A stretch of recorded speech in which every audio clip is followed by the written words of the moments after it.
jo çdo fëmijë që është hiperaktiv, jo çdo fëmijë që ka problematika me përqendrimin, jo çdo fëmijë që është impulsiv, është një fëmijë që në fakt ka ADHD. Sigurisht që për këtë pjesë fëmia duhet të plotësojë disa kritere diagnostike kryesore për sa i përket problematikave që ka ai në lidhje me këto 3 elemente që unë përmenda më sipër, por edhe nëse do të bëhet fjalë për forma që janë forma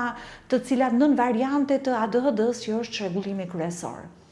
Që të vendosim diagnozën e këtij çrregullimi, përveç se një vlerësim nga ana e mjekut nëpërmjet testeve të strukturuara apo gjysmë të strukturuara përkatëse që janë specifike dhe që vlerësojnë pjesën e reagimeve, problematikave me përqendrimin, problematikave me impulsivitetin dhe hiperaktivitetin, fëmia apo individi i rritur duhet që së paku të ketë 6 muaj që të ketë pasur këtë çrregullim, ta paraqesi këto problematika që unë përmenda në lidhje me përqendrimin, hiperaktivitetin dhe impulsivitetin në situata të ndryshme dhe në mjedise të ndryshme, për shembull në shkollë, në kopësht dhe në shtëpi, por njëkohësisht duhet që këto problematika përqendrimi, hiperaktiviteti, impulsiviteti të jenë në një lloj mospërputhje me moshën kronologjike të fëmijës, pra të jenë shumë të theksuara, shumë pervazive, shumë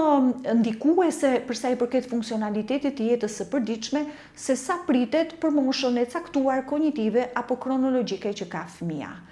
ADHD-ja ka në fakt formën e ADHD-s, pra problematika me deficit të vëmendjes apo mosmbajtjen e vëmendjes në situata të caktuara, të cilat kërkojnë një vëmendje selektive, pra një vëmendje përzgjedhëse, që mund të jetë vizive, pra detyra që kanë të bëjnë me perceptimin viziv apo me atë auditiv të dëgjuarit apo me një aktivitet tjetër, por njëkohësisht forma e ADHD-s kryesore ka si tipar klinik të shtuar edhe hiperaktivitetin dhe impulsivitetin.